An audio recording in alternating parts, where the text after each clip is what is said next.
Controversial subjects with the facts can be tense, but we are a sub-science here to make things make sense.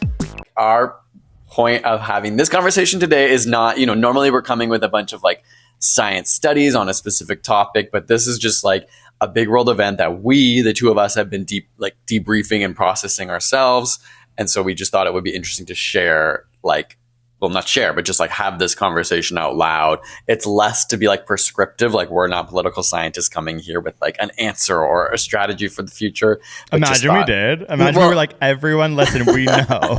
Okay, know what I had learned was really interesting, like politics. Okay, so also I've been going absolutely crazy on the opposite end. I am completely all consumed by this for whatever reason. I don't know, but it's just who I am, I guess, is what I keep reminding myself. Like the ADHD. Yeah, it's maybe the ADHD, but I just can't stop. 2 times the speed, blah, blah, blah, blah, in my ears, everything.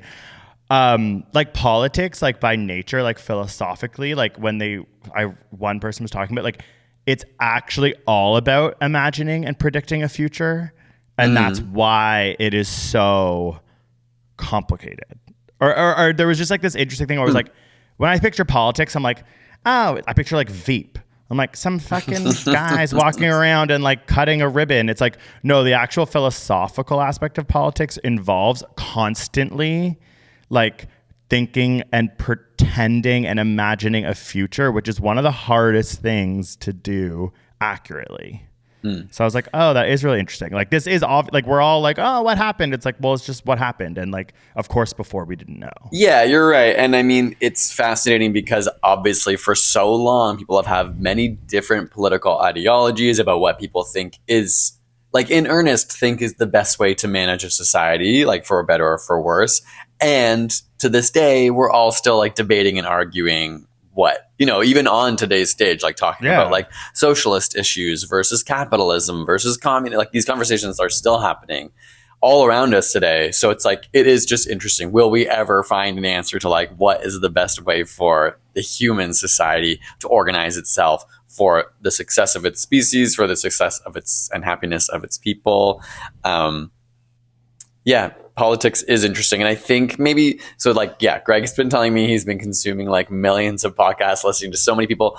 I have been listening to some of it, but I think what happens to me is it is overwhelming and it is a little scary. And so my go-to is I can't handle it to be that way. So I have to have a more positive outlook on it in order to function like in my day-to-day life.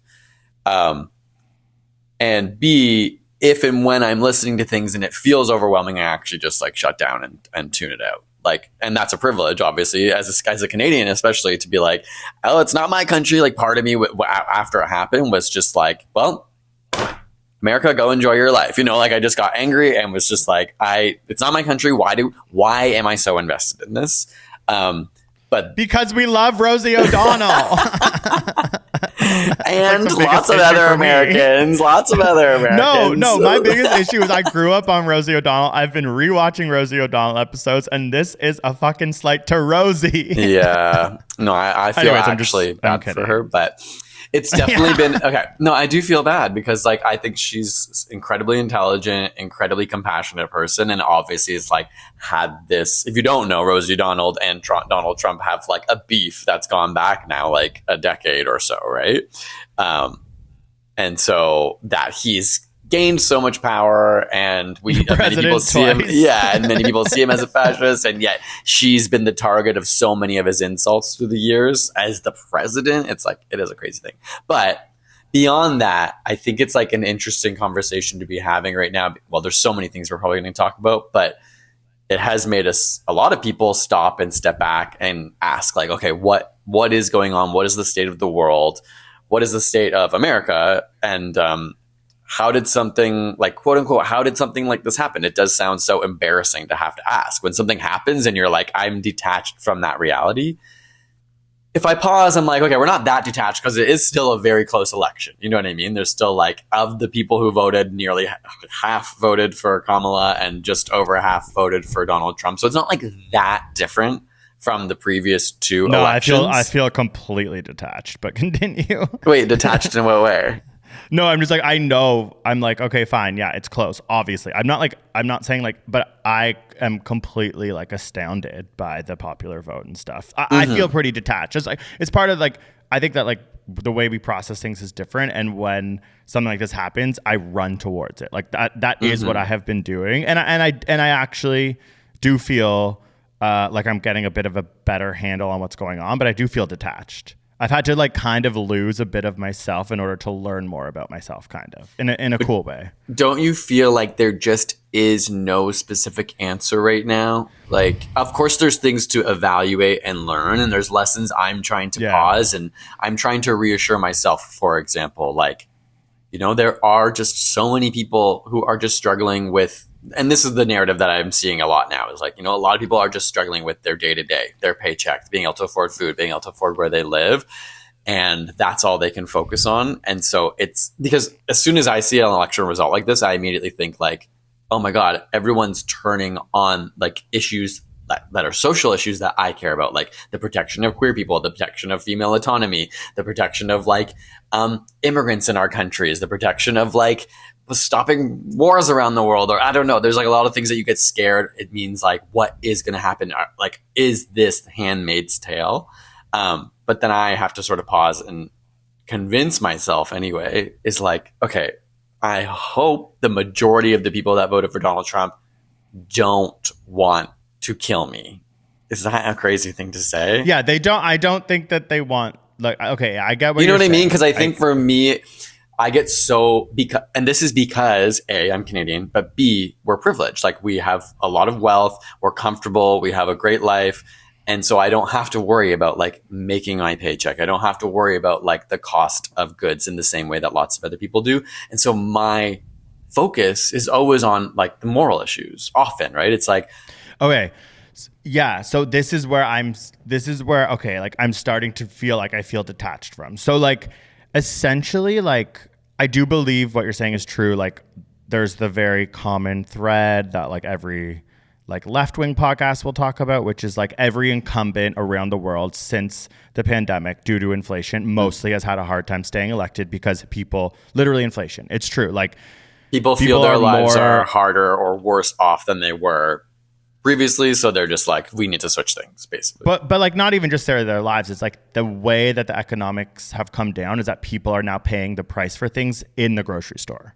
So like, yeah, that is a really visceral reaction to money that and like has every day.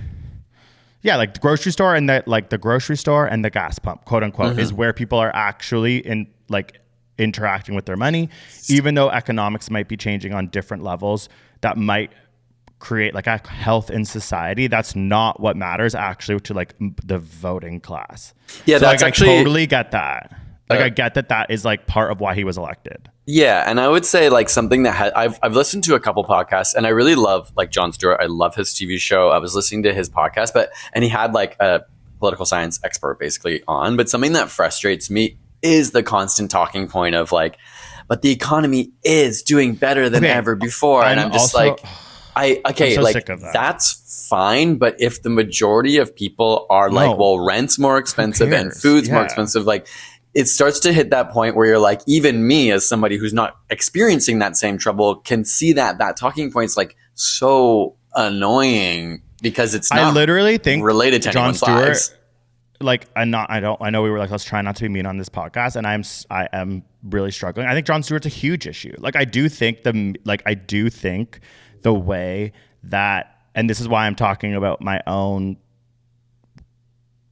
what's it called when you like fall apart and then build back up, aka America. We'll have to do whatever. I'm so like sleep deprived. Like I've just been consuming so much stuff. My own, like even on this podcast, if you listened to me before, I'm going to try and change hopefully the way I talk, because there is something literally like that was what you just said is a perfect metaphor. Like Jon Stewart, but I love Jon Stewart. I know, but I'm saying like if he is. If we are going to use those talking points of the economy's doing well and then ignore like taking inflation as seriously. Like, this is just a mistake that happened. This is why it happened. That's all I'm saying. Like, if that could have been addressed properly by the Democrats, or if we're going to address it properly here in Canada to not have someone like Pierre Poilievre, we have to figure out how to talk about that. That's all. That's all. I'm like, you can't be condescending. We can't bring up these macroeconomic trends, because that's just like a really like... I know you're not wrong. And well, like, I don't understand the condescending part, because obviously when it comes to like Donald Trump and his campaign, so much of it is also about hate and making fun and saying awful things. And not that I think that's like what we should be doing, but it's frustrating that like as a left-leaning person, it's like, oh, the lesson is you have to be more inclusive because you've been turning people away. But it's just like, okay, but why did they go to the party that also was making fun of people?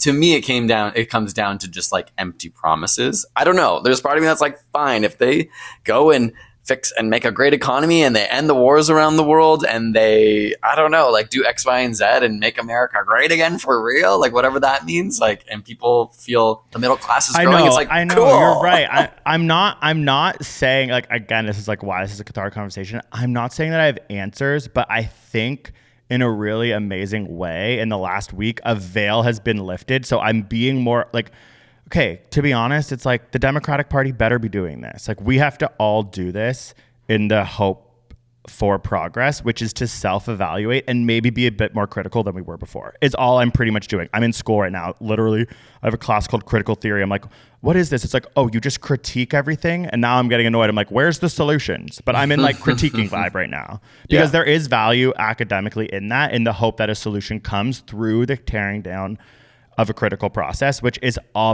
okay. So one mind game I've done is Kamala Harris wins. Okay. What does that, I'm like, let's play with that, Greg. Let's play with that. I went on a walk and thought about it. It's like, she wins, right? I'm like, okay, cool. Let's see. You know what I mean? That's still actually like, I maybe go to the bar with my friends and I'm like, oh, this is a little exciting. Like, we have it. Okay. Literally, I go to the bar with my friends. 3 of my friends go, who won the election? They don't even care. This is the other thing. I'm like, that's insane. Like, there's people I know who are just like literally just having a time of their lives. Like, and I'm just like, oh my God. So but that would happen. You know what I mean? I'd be like, oh my God, want to get a drink? And they'd be like, yeah, why? I'd be like, Kamala won. And they'd be like, cool. Why? Who cares? Like, that is like one aspect of Kamala Harris winning is literally there's still tons of apathy. No one cares. Okay. So first of all, it's like, good thing to remember. Then it's the same feeling. It's like, okay, great. Now, Kamala, don't be a continuation of the neoliberal bullshit that the Democratic Party is. And guess what? She probably would be. You know what I mean? Like, I genuinely believe Donald Trump is also a continuation of the neoliberal bullshit that, like, you know what I mean? Like, that's my one of my bigger issues with what's happened. It's like, he's just going to make rich people richer. We have an oligarch system with Elon Musk. Like, good luck, everyone. Like, this is not that interesting to me. In fact, I know I'm fine as a rich white guy. Are you kidding?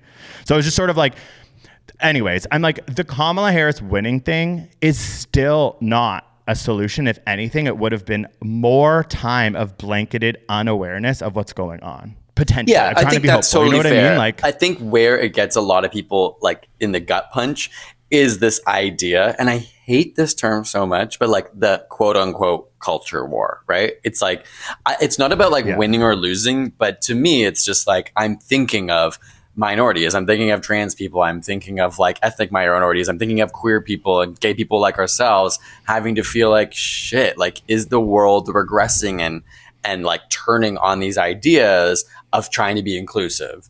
So I think and there are obviously segments of like the Republican or conservative voters in whichever country, but obviously America specifically, that are actively pushing for those ideals. But like, that's what I spiral with in my head when I'm just like, how many of them are focused on that? Like, and it doesn't have to be a lot for them to have a negative impact, especially on America. Yeah. But to me, like, it almost matters more. It's like, it makes me feel good when I find out actually a majority of Americans support protecting the environment. Doesn't mean they all agree on how to do it, and they don't necessarily want to have it taken out of their pocket, like money out of their pocket.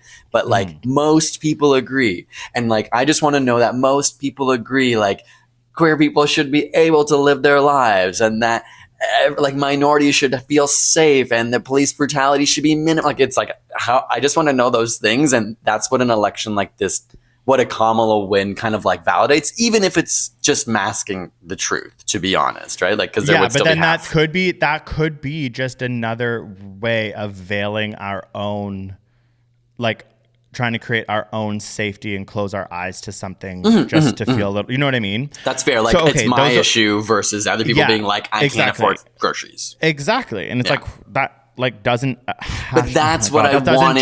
That doesn't trump it. No, but I would be happy to know if the vast majority of people voted for that reason. I think for me, the pain is the fear that there's like tens of millions, maybe 70 million people in America who actively are like, screw trans people, gay marriage should be banned, abortion should be banned, like, which I don't think is the truth. Well, abortion was interesting. Like, they actually, like, in their like separate ballots like were able to say that they did care about abortion. Like, this is like that is at least worth knowing. And like, there is like white people en masse, men and women, voted for Trump. Like, there is some like, that's always important to remember. There's a certain amount of people who will not vote for a woman and who will not vote for a black woman. I woke up the night before, not the night of the election, was like, oh my God, she's black. Like, wait, there's going to be white women who don't want the first female president to be black. Like, that crossed my mind. You know what I mean? Like, I was like, you know, I was getting panicked as it got closer and closer. I'm like, there are people. We know that. That's the state of white supremacy. There are people who think that. I think that is deeply sad, and so, in my own personal opinion, sad, you know, but like, that is a part of it, but that is like, I think what I have realized, a much smaller part of something bigger that I'm trying to now figure out, which is a lot of people who actually would have been fine with a female and black president, but were sick of what was going on, and the messaging was completely off for them, which I think is so interesting because I wasn't aware. So one thing that I want to talk about is that culture war versus political war thing, because when reading again articles that were leading up to the election with new, I wouldn't say rose tinted glasses, like I guess green tinted glasses, #Wicked comes out soon. I was like, oh my God, I've read really interesting stuff about warning me about this election, and I did not take it in because I was just living my life, and now things have changed. And what they were saying, which I think I was trying to grasp, it was very academic, and you know, when you're reading words and you're like, well, I'm an idiot, but I'm thinking I'm getting it, is like, I'm going to use simplified terms. It's ASAP science, but make it political. The left has won, quote unquote, the culture war, in the sense that every major celebrity, you know, there was a lot of laughing at Trump because all he could get was some wrestler. I don't even know his name. But like, the people who matter, the people who are the A-list celebrities, the whatever, like the culture, blah, blah, blah, is left. It's Democrat. You know, we live in our big cities. Everyone comes to New York to see the newest play. I've seen Oh Mary. I know how good it is. Okay, wait, but you're hearing about what's her name being a Trump supporter in that Broadway show? Oh, that's so funny. Yeah, exactly. Now they're like, she's not going to get the Tony or whatever. That is a great example. That is a great example. It's like, she's like, oh, I'm a Trump supporter. They're like, the ticket sales plummet. Did they actually? She's thrown to the dog. No, I'm kidding. I don't know. But I'm like, I was dying What's her to name? see that musical. For people, Nicole Singer or whatever. Okay. For people who don't know, she's like in a play or musical on Broadway right now that's got so much acclaim. An adaptation of Sunset.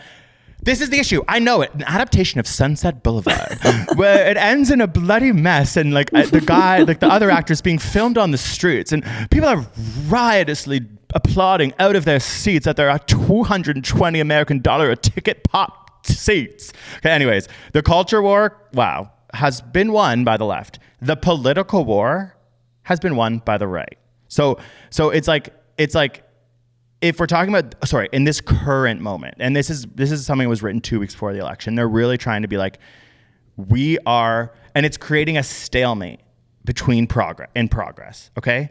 And I'm like, I actually think that is true. I am, for the first time, looking at all of these condescending celebrities and getting really worried about what that means. How can we help someone who's scared about paying their bills because of their grocery and gas bills ever care about something that Taylor Swift says. Like there is something there that I know there's a reckoning, and I've read a lot about how people are like, did Taylor Swift's endorsement actually hurt? Like people like, no one was saying that 3 months ago. We were all like, she did it after the debate, mic drop. It's like, no, okay, we need to like reconsider these things. Like these people, this is not about economics right now. This is about the culture wars. People are being told that they're uncultured, that they're stupid, that they're all of these things. And I am also a victim of doing things like that out of frustration towards what feels like hate towards your own sort of inner thing, which it might be. I don't know what it is. This is me just being critical of myself and trying to rethink. I don't know the solution,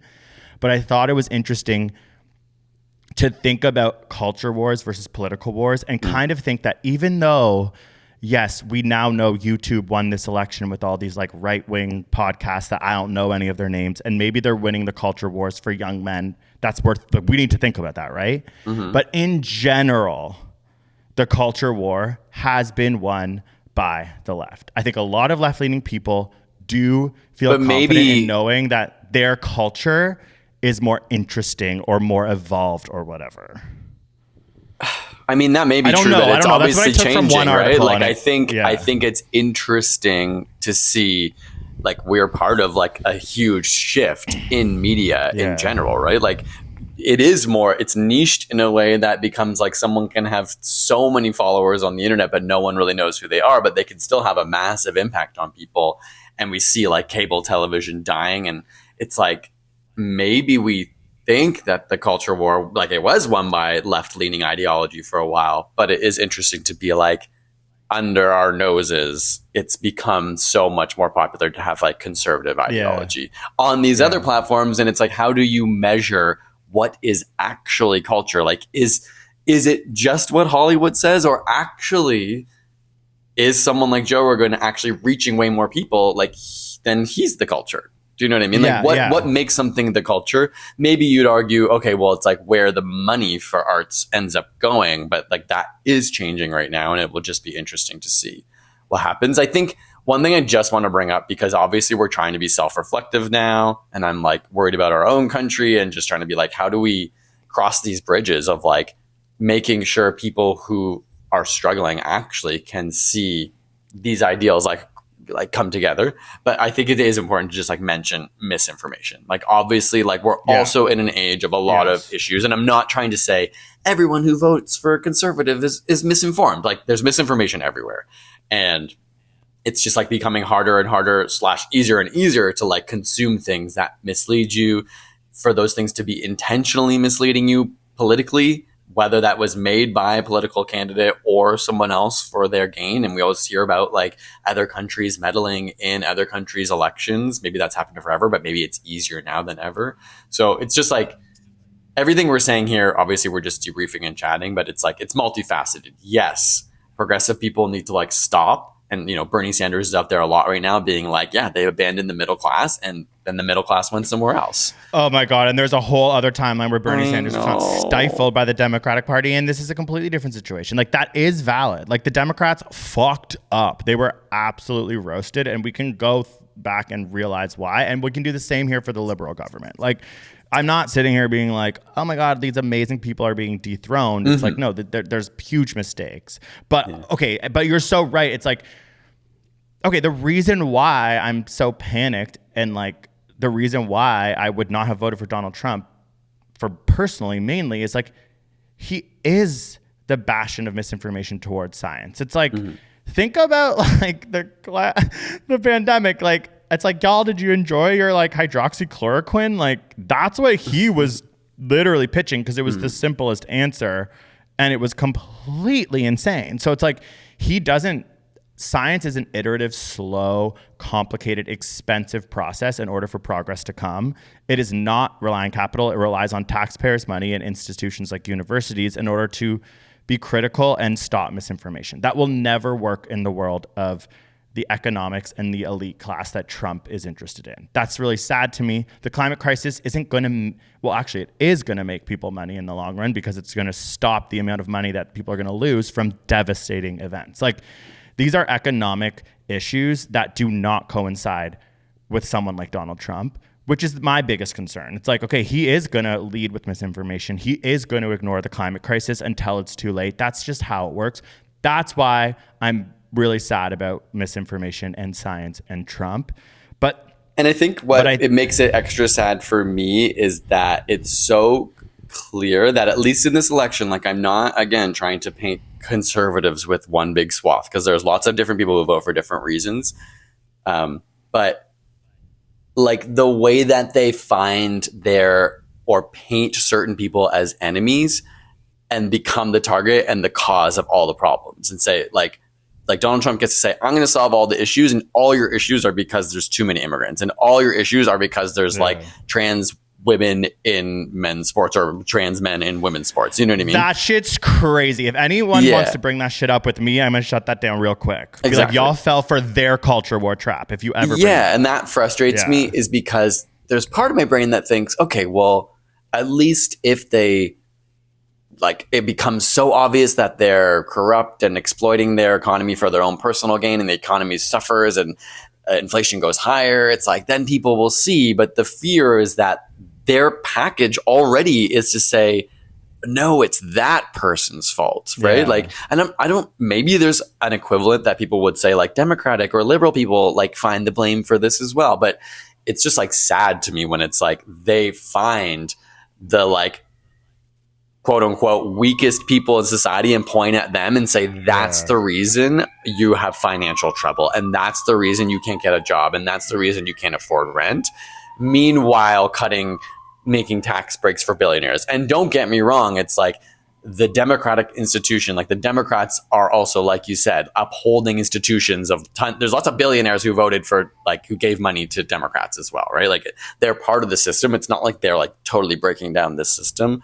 But it's just disturbing to me that the playbook of the GOP at this time has been to scapegoat like on minority groups, basically.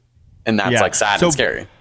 One thing I have been doing, and this is like completely like whatever, but it's like part of my obsession and love of science, and it's part of like my art practice too, is being like, it is the place I can zoom out. Like I have been looking at birds and being like, you're going to outlive us. Like they outlived the asteroid of the dinosaurs. Like I do think sometimes this is, at least for me being so in it, like zooming out, like I know the climate crisis is coming and I know that many bird species are dying, but I do genuinely believe that we could self implode and then due to natural selection, the birds will proliferate and become diverse in the future. You know what I mean? Like I have actually done that with my head. Like we are arguing about the human existential, fascinating, intellectual downfall of our brains. You know what I mean? Like even as what we're doing right now, like these words on a podcast, like every other animal that is many diverse species are dying at because of our ability to do this, because of our insane, like, and that has brought me solace. Like the birds will live, the plants will live. We will do all of our little funny thing, our amazing thing. The human endeavor is beautiful. It's amazing, but it is complicated. And I just have to remind myself of that sometimes, so I don't take it too seriously. Yeah, and on my end, literally a grand scheme of things. Yeah, I feel I do the same, but more just on the level of like humanity changes all the time, and we can see countries that have gone from progressive to conservative to progressive, like. It does constantly change. Like the earth, and by the earth, I mean like economically, the whole world is facing a lot of challenges right now. And we all talk about late stage capitalism and how that's like really coming to the forefront. Our middle classes are like less and less. Billionaires are richer than ever and the poor are poorer than ever.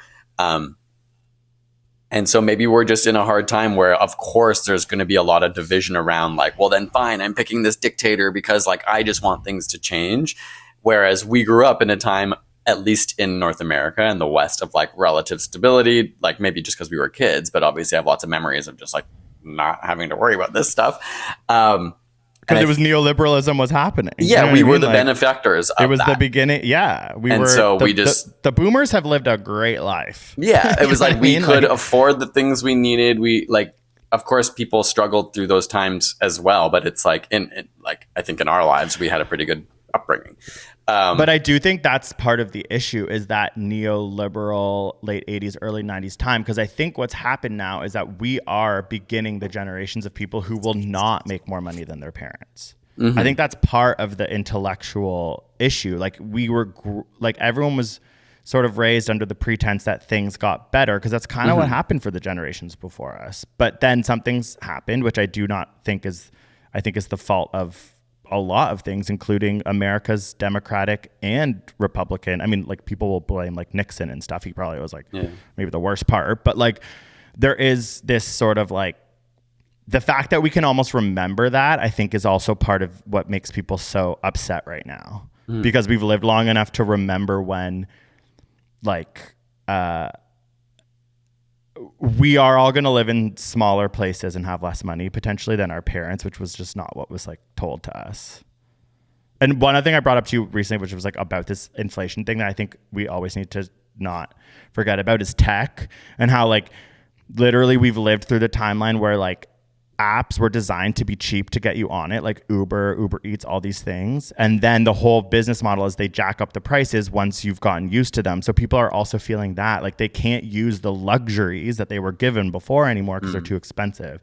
Like I remember when Uber was so cheap. I remember when Uber Eats, now it's like, wait, I have to second guess that. People, I think sometimes conflate that with inflation. I'm like, that's just like tech, which has also been a big part of this. And that we're watching tech become oligarchic people within the American institutions. That's another like thing that's quite sad for me because I do think Donald Trump is just, again, going to be so like, he's not going to care about the guidelines or regulations around tech. That's not how he works. Yeah, isn't it? Which like sucks because we're all going to suffer regulations in general. And I mean, so this is the hard part because obviously like when it comes to economic policies, like these are the parts of my arguments where I'm just like, yeah, I obviously don't know the answers to like what is the best economic strategy for blah, blah, blah, for our country to like be super successful and its people to thrive.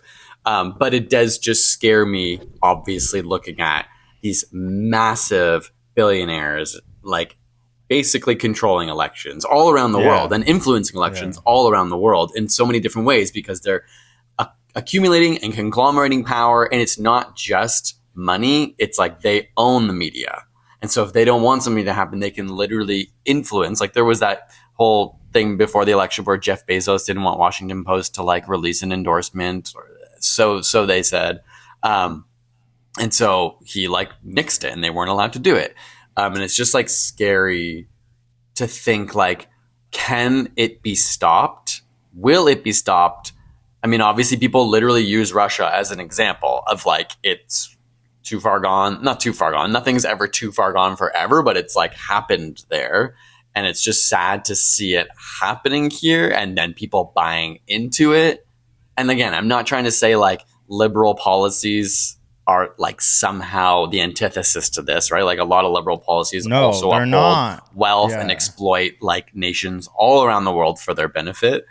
But it's just, I don't know. It's just, I think what is the gut punch for me is like the fear of like, is it the beginning of the end? And maybe it's meant to be, you know, like, I don't know. Well, that's like, the thing. Like also like what quote unquote revolution was going to come with Kamala being elected. You know what I mean? Like there's a part of me that also has to think, and I'm in fucking art school reading fucking Foucault and all these thinkers and shit. And it's like, okay, there is this concept of revolution and people in class are talking about revolution and it's quite intense. And it's like, I'm in an art class and then I literally will go on the streets and it'll hit me. I'll be like, that was insane. That was jokes what we were just talking about. No one here gives a shit. You know what I mean? Like it takes like you have to force me to read this fucking bullshit ass text that's so complicated for me to even have a glimmer of an idea of what the hell we're talking about, right? Like I think that there could be a need for a much more global darkness for something to happen, right? Like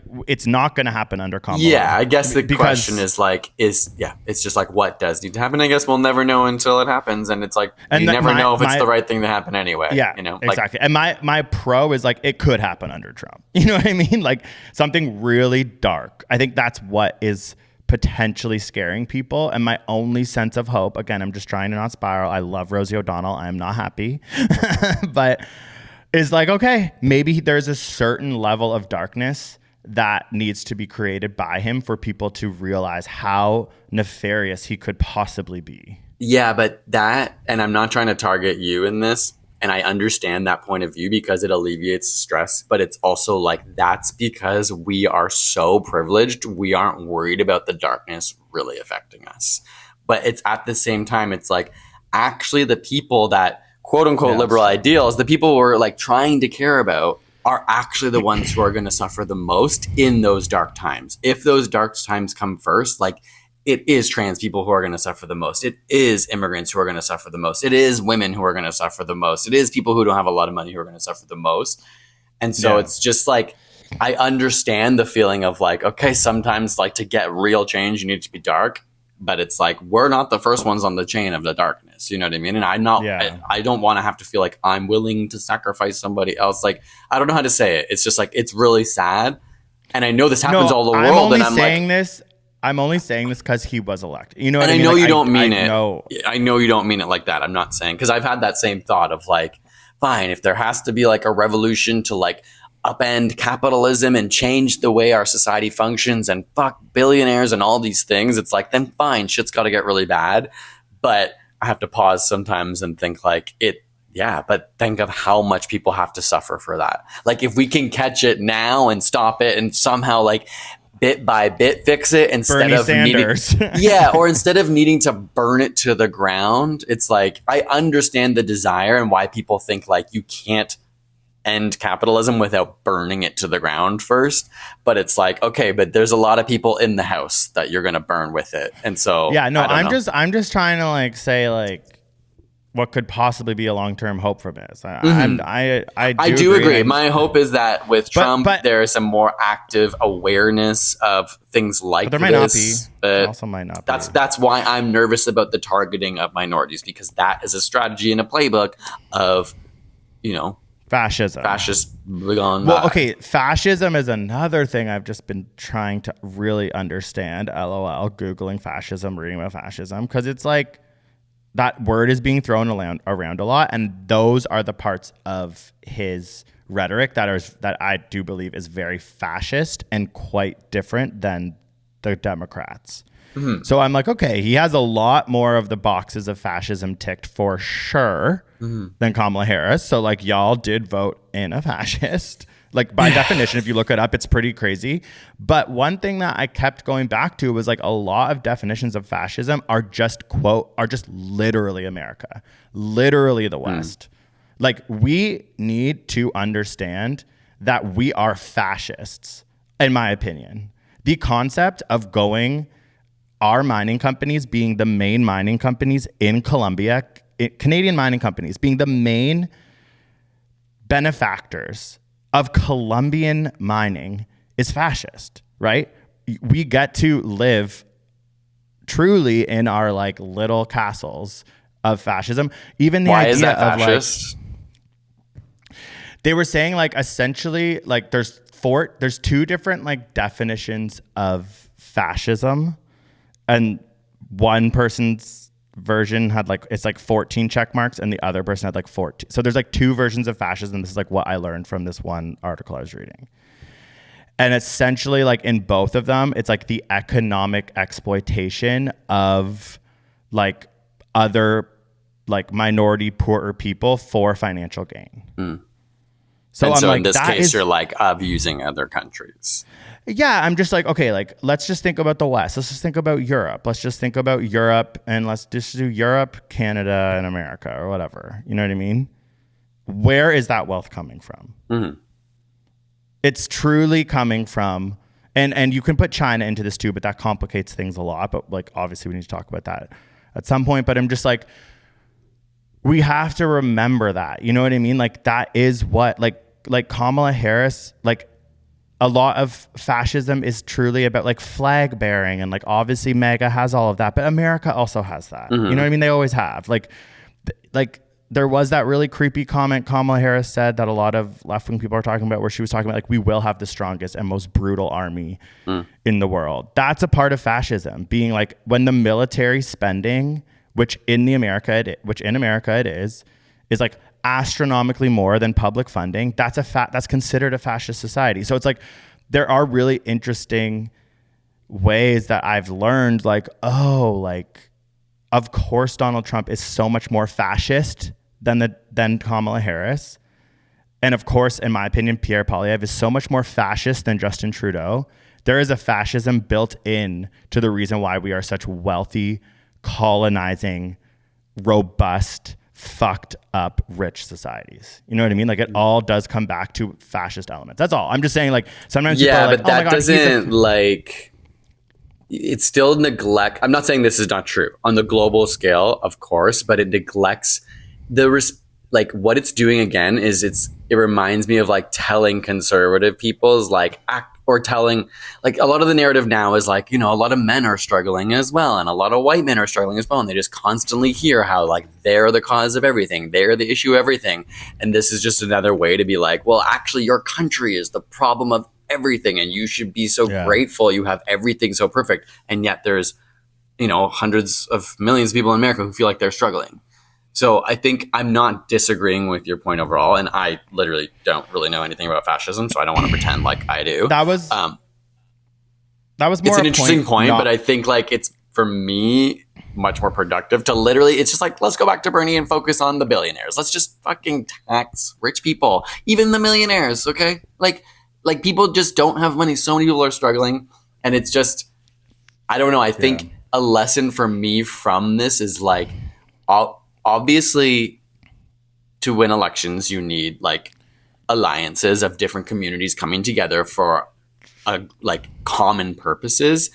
And obviously, like, bros and men are an important part of that. And many of them are here listening, and we're like grateful that there's like a lot of awesome progressive guys here as well who listen to this podcast. And they could not be progressive. I really hope that we have some. But it's more interesting to be like, okay, where do we connect with like some bro in the south of the States who doesn't make a lot of money and sees his country quote unquote falling apart? It's like, hey, I don't know where this failed in terms of like Bernie's messaging, because it felt like there was a lot of energy there, but it's like, it was the Democratic Party stifling them. Let's make the enemy the rich people. And it's just like, that's where our energy should be. Make the enemy the rich people again. That should be the yes. But I totally agree. I obviously totally agree. I think that like the Bernie Sanders thing is so interesting. There is a lot of value in the fact, and like, I do think a lot of like men were maybe angry at that moment and might have gone to conservatives after that. You know what I mean? Like, I do think there's a lot of straight men I can imagine doing something like that.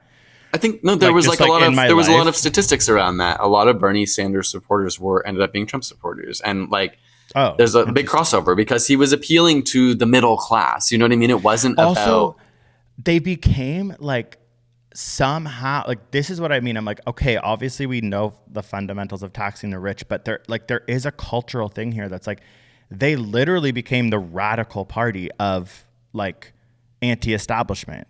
It's like, it's crazy. It's like we need to be like, how did that happen? Like, it's so interesting. Like, they became the anti-war party, which is so interesting to me. It's like, yes, but it's interesting now because it's like, will they? Like, no, to me, a lot of these are just like facades. Yeah. But still, a facade is still about messaging and about campaigning and about politics. So like, politics, as we said, is about imagining a future. It's like really complicated. At a certain point, this is what I mean. Like, this is about the self-reflection. This is the critical analysis.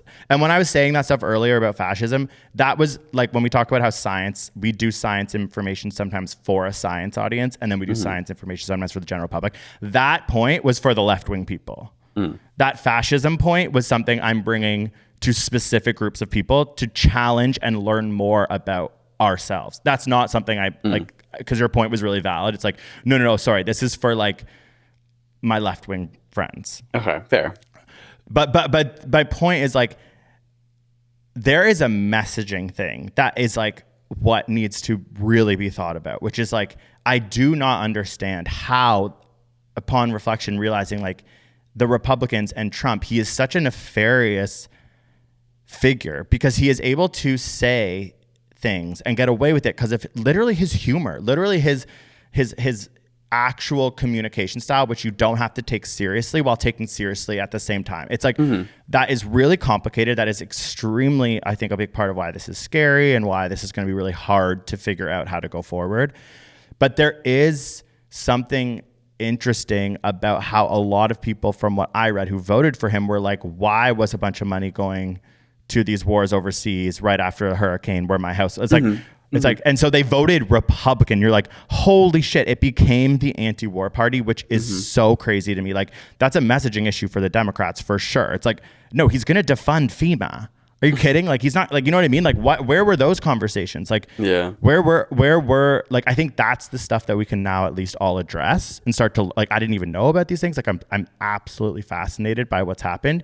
That, like, I'm excited for constant thinking, even changing the way we talk on this podcast. Like, it is true. Like, men, like, I always just assume that they're as like confident or whatever as me to be like white men. Like, I love making fun of white men because I'm a white man, but I have to remember, like, they're like, I sometimes, I don't know. I have to, I'm like stuttering. Like, I have to rethink everything, but I'm like, this, it's like if you're conservative, turn it off right now. But like, if you're a conservative man, just like, please don't listen to this. Spoilers ahead. Just skip 2 minutes ahead. But I am sometimes like, it's not. Yeah, I know what you're trying to say. Something so interesting about being a gay man, a queer person, a woman, where I'm just like, yeah, we've dealt with being bullied to absolute shit. And absolutely like suffered through middle school. Like, women, gay guys, we all suffered through like a really intense time. And I'm like, I'm sorry, but we're a little bit more confident and we're a little bit less fragile. Like, this is a generalization. This is not true, blah, blah, blah. But it's like, the more men that I hang out with, I'm like, I'll make a joke and then they'll like tear up a bit and I'll be like, oh my God, like, I'm so sorry. Under the guise of masculinity, I thought that was okay. Like, under the guise of this confidence, like, it's just something that I'm like, I have to remember that straight men and straight white men are sometimes the most fragile people in my lives who actually don't know how to express themselves. And we've all been lied to that, like, women are more emotional, whatever. Maybe, like, in some ways they are. Maybe they talk more. But there's something with that part of it that I have to remember. Wow. Yeah, I think like taking it's a delicate balance of like what it means to be an activist. It's like, how do you push for issues that matter while not ostracizing people in the process, right? Like, it oftentimes, if change happens too fast, like, it reminds me of when you went to universities for Teachers College and you were learning so many like progressive stances and thoughts, and it was really difficult for me and a lot of our friends when you would say things because it would feel like you were targeting us. So like, a lot of this like lexicon or the words you use like became really popular, and it's really normal to talk about white privilege. It's really normal to talk about like male privilege and these kind of things now. But this was what, a decade ago or maybe like 14 years ago or something like that you were learning those things. And I remember being like getting upset when you would say it. And I think you have to remember a lot of people have never had exposure to this or are just starting to. And that's why there's so many conversations around like wokeness, because it takes a lot for someone to like hear that and then not feel devalued themselves. Like, to not only hear that you're saying they're wrong and their life is easy. And like, I don't know, so I think it's a balance of like, how do you learn things and teach them when people haven't, it's like teaching science. Like, you can't jump too far ahead. You literally sometimes have to like lead to a space that was kind of a lie. And once you get there in science, now you're like, actually, that's not how it works. And we're going to go deeper and teach you more. And what happens, I think, with a lot of people in any spaces, but especially for like progressive leftists with ideas around like what it means to be queer, what it means to be sexual, what it means to be a human, like ideas we spend so much time thinking about, watching videos about, watching movies about, we forget that there's like huge swaths, if not the majority of the planet, that like has not even a basis in one conversation of this. And so to jump from like the idea of like sex and gender are binary to suddenly saying like it's a huge spectrum and you can do whatever you want and be interested in whoever you want, and like it's more interesting that way. I don't know. I think it's like we all went through the baby steps, but we forget now when you're looking back that you have to take somebody through the baby steps as well. And I think that's a big challenge in culture. I think that is true. And I think like there used to be a time where I was very much like, you have to push and push and push and progress will follow. Like I do remember those times. I was very intense and I do remember sometimes along the way you can lose people, and it's whether you're losing too many or gaining. No, but that's what I'm saying. That's what I'm literally about to say. I was about to be like, but I think that maybe like that isn't true. Like I think that what I thought about that is not true. I think that like I don't know what the solution is, but I do think a lot of this has come from this really intense push and condescension towards some aspects of the cultural conversation that then got really hijacked by the right. Like, for example, trans issues. I'm like, shut the fuck up. How many trans people are there in America? Add them up. Stop caring, please, you sickos. Like, stop making it like it's the biggest issue. Especially when it's frustrating when you're like, is that really the issue that like people are struggling from the economy? But I do think that came out of this thing that we were talking about, which is like the progressive side really trying to push things because they're in a whole different sphere of queerness and wokeness, and then it gave something for the right to hang on to fear. Like there's something really interesting there where I used to be like, no, I am going to be as radical as possible. That's how I, as a white man, are going to make progress. I'm going to push. I'm going to push. I'm going to push. It's like, okay, no, this is what I meant by like having a really weird week of like kind of an amazing week. I've had an amazing week of learning. Like I feel like I went to school on my own in such an interesting way. Like I literally came home from a party and read till 4 a.m. and I was like kind of being like, am I going insane? And I was like, no, this is who I am. I am enjoying this. I'm alone. I'm taking walks and I'm figuring things out and I'm enjoying this. But it's like, that's a big thing that when I'm saying like, the reason I'm doing it is like my morals are changing. I'm like, no, there is a certain carefulness you have to have around certain things, like you just said, because people might not be ready and there could be a backlash. Like my simple idea of pushing, and then it like creates progress. It might be way more complicated than that. And I need to rethink that, I think. I think we'll never know the answer. I think the truth is like there's all different types of activists and activism. Some believe in violence. Some are fully pacifist. Like there's a whole extreme of people who are like, the way you need people on the end who are like pushing. And some people believe you can like, use violence for that. And then others honestly believe like only words, pacifism. I guess what I'm trying to say with this is like, maybe all of them are needed. I don't know. Maybe it goes back to like the scientific ideology of like the most adaptable survives. Like what some are used.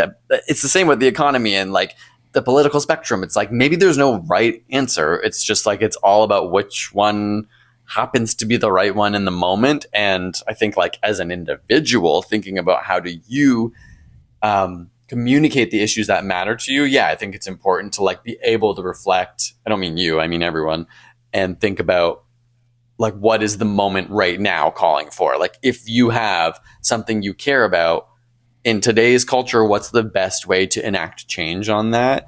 Like it is to be as adaptable as possible to the and maybe needs it's also of people. like my gut has changed. Maybe it's like, I don't know, but when your gut, your instincts, my gut has changed, and that's just for me. And I'm like, I trust my gut. I like really love my gut. Like I feel like my gut has made my life the beautiful life that it is, and my gut has changed around these things a bit. Yeah. Do you think it's kind of like in times of thriving, it's easier to push people harder, and now maybe we're in a time of struggle, and so it's like it is. Not that you like need to coddle people. I'm not trying to like be condescending in any way, but I mean in terms of like knowing people are going through a hard time and the focus can only be so limited on the things that are immediate to them. I don't know. No, it's like those are the types of things I would have hoped the Democratic, but it's like everything's Veep. Like go watch Veep. It's like no wonder these people don't know what the fuck's going on. Like Donald Trump's like they're all idiots. You know what I mean? Like it is like Veep is another cathartic show for me because I'm like, oh, I'm getting so worked up, but they're literally just like it's all Veep. Like that it's all Veep is the reason. That's a really brilliant point, and my hope would have been that someone smart enough in the would like kind of know the answer to like how to do it. Would have been like, or would have been like, oh, things aren't really great right now for everyone, so we don't push. Like that's an interesting thought, but like I don't know if it's right or wrong, but like I do think that's interesting. Also, I think like with science and like I was like, I'm trying to be more chill and like listening to a book about birds and like the science and evolution of birds. And it's like, evolution's really interesting to think about. Like, obviously the scale of evolution is such long timelines that it's like everything I'm saying right now is completely null. But like, if you think of like a giraffe's neck, like in the book they were saying, no, but they were like, it's no, I love that. I just love that like, and no, I know it's not a pivot and you're going to have a point. It's just so fun to be like having this like intense political talk. And then you're like, but if you think about a giraffe's neck. Okay, but it's like poorly designed from an engineering standpoint, because years and years of evolution, like the way the like larynx and the way how long the larynx has to be is because it was being used when it was like a fish.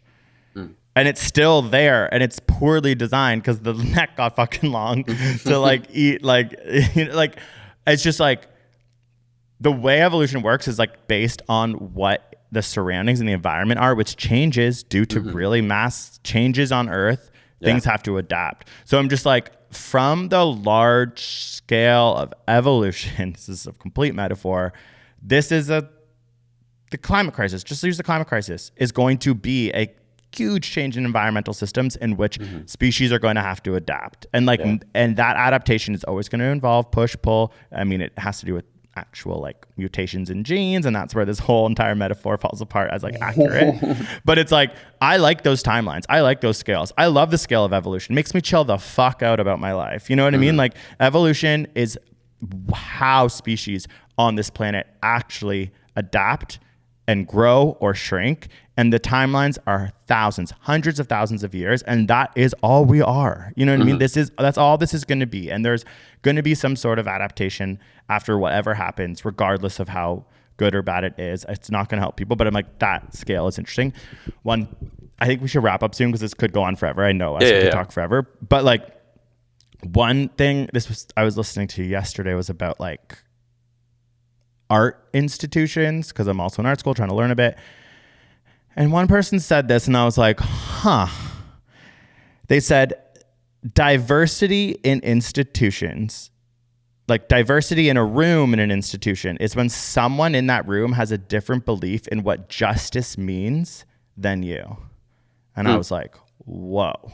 Okay, like that is interesting, because that is potentially what all of these culture, whatever, binary wars are. We maybe have to start being okay and figure out how to talk to people whose idea of justice is different than our own. And that's something I've struggled with, because I'm like, if you don't believe that justice is indigenous rights and everyone should have the land back, like, blah, blah, blah, like it's like, then all of a sudden I'm like, well, that's a dumb point. You know what I mean? But it's like, we have to start being open to other versions of this so that we can learn how to communicate and talk and not become condescending.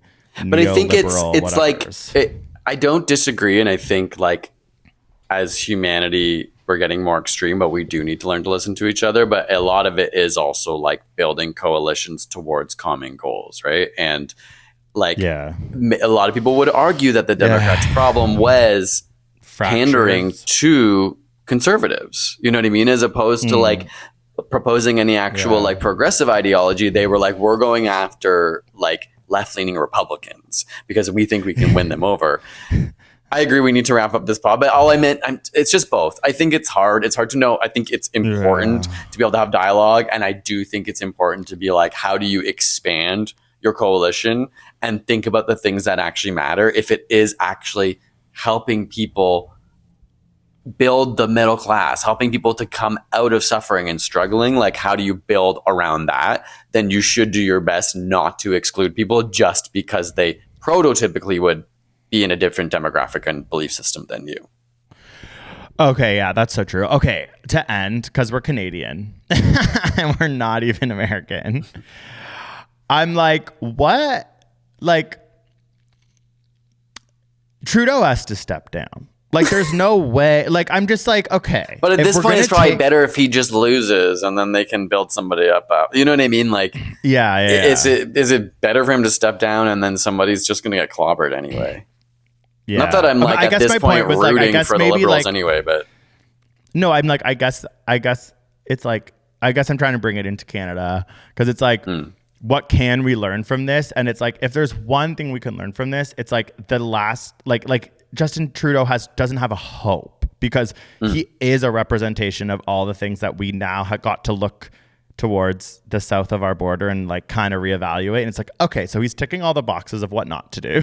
You know what I mean? So it's like, I don't have a solution, but it's like, okay, I think that would be a start. You're right. I think maybe someone gets clobbered, or we just deal with the fact that an incumbent is going to. No, because first of all, I want to make it clear, like, that's not even necessarily who I would vote for in an election. It's like, to me right now, the lesson maybe is also like, not all your hopes also have to be in federal elections, right? Like, there's other ways to be involved and impact your community more locally and get involved in ways that probably have more of an immediate impact than like, of course, federal elections are important and impact your entire country. But it's like, maybe, and I'm not saying it's a lost cause, but it's a much harder cause to change right now, that it's like, okay, what are the actual issues and where can you step in? Is there another level of not even government, but like, I don't know, community that you can be part of? I'm not exactly sure what the answer to this is, but no, that is true. Like, even when I think about Toronto, I'm like, I freaking love Olivia Chow, and like, I just follow her on Instagram, and like, she just cut the ribbon, and I went yesterday at the like Don Valley new park. Like, it's so freaking cool. Like, the Don Valley is now flowing in to Lake Ontario after this huge, like, essentially like building up of biodiversity along the river, of planted trees, these huge swaths of nature that they brought back. Now the water will be flowing into Lake Ontario. That flood that happened last year in Toronto, like, it will less likely happen now, because this whole system that is like completely publicly funded, designed 10 to 15 years ago, that we get to benefit now due to a liberal concept of taxing people in Toronto to pay for public, like that kind of shit, where I'm like, now that I literally biked there yesterday because I was like, I need something nice. I'm like, I saw all these fucking construction, like, so, I mean, obviously there's going to be so many condos and shit built like, in it. But I'm like, right now, all the construction is building parkland and designing a really important river system in Toronto to work better. I'm like, that shit's cool. Like, that shit's cool. Like, I like love that, like, those things happen. Like, that is a more local thing. It's true. Like, what can you do in your city? Like, that does matter, and that will bleed up, hopefully, or whatever. And yeah, I have ideas for like, even what, I don't know. It's just like figuring out, I think, and I struggle with this, is like figuring out what is the thing you want to or care about and want to try and make a difference about, because it feels so overwhelming to be like, how do you fix everything? It's like, okay, if you care about the environment, even thinking about us, it's like, I don't know, like more and more, because of the way things are going in the world, I feel detached from humans. But I'm like, maybe I should be making more videos where I get to just go in nature, and like thinking about someone like David Attenborough, where you're like, what a cool freaking job, where his whole life is just like, wait, that's his name, right? Yeah. Where he's just like talking about and sharing the beauty of nature, which probably influences so many people to just like care about the environment. Like, what are things that you care about, and where are ways that you can interact with those issues? And it's hard because you may not care about all issues, right? Like, I don't know. It's like, maybe you're an artist and you care about art being important. It's like, how can you engage with art so that it still has a meaningful place in society or in your society? It doesn't always have to be like a quote unquote political issue, but I think it's like really figuring out what you care about and then going small first, instead of saying like, how do we change our country? Like, there's other people whose entire jobs are looking at that. I don't know. Okay, cool. Good chats. Oh my God. We're obviously going to be talking about this in regards to every science podcast. Well, yeah, the next 4 years is going to be like crazy. Also, the next podcast that we're going to do is about like literally how AI consumes water. It's like, that'll be about tech. That'll be about regulation. Like, we're going to never stop talking about this, but this was very specific. And I have so many more thoughts, but yeah, I'm sure a lot of them will come out through the years.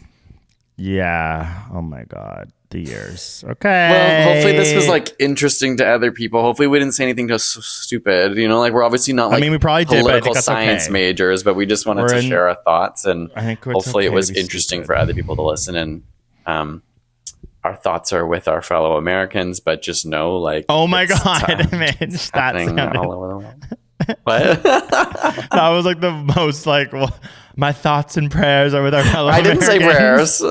No, I know. It just sounded like that. It's like, but actually, it's like, hopefully the systems can uphold him for 4 years. Yeah, it will Good luck, be y'all. interesting to watch. Okay, but seriously, thanks for listening. Thanks for listening to us ramble, and we'll see you next time. Bye.